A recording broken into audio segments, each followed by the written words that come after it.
राहुल गांधी अक्सर कांग्रेस को आगे बढ़ाने के लिए ओबीसी आरक्षण की वकालत करते हैं और आरक्षण जातिगत जनगणना को लेकर मोदी सरकार को घेरते भी नजर आते हैं। इस बीच कांग्रेस शासित प्रदेश कर्नाटक में जातिगत जनगणना की रिपोर्ट सरकार ने तैयार कर इसे लागू करने की बात कही है।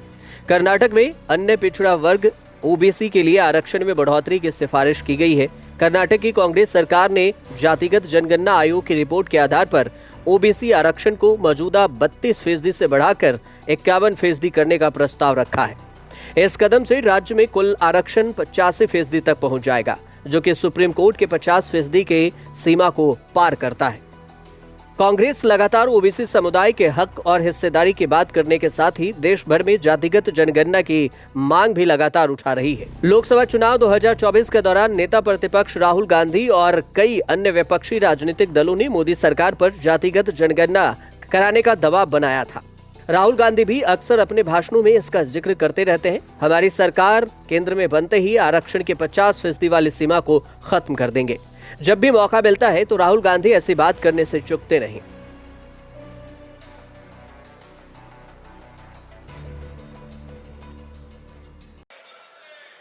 और आप हैरान हो जाओगे, रेवंत रेड्डी जी ने बोला मगर डिटेल में नहीं गए।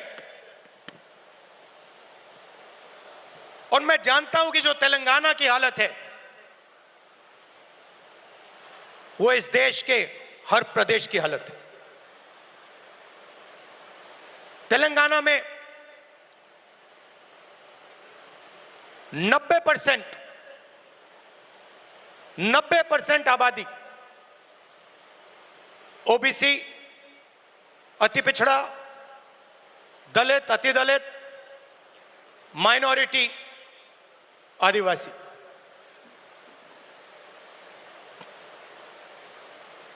तेलंगाना का कॉर्पोरेट सेक्टर देखिए, मालिकों की लिस्ट, सीईओज की लिस्ट, सीनियर मैनेजमेंट की लिस्ट, 90% में से आपको एक व्यक्ति नहीं मिलेगा।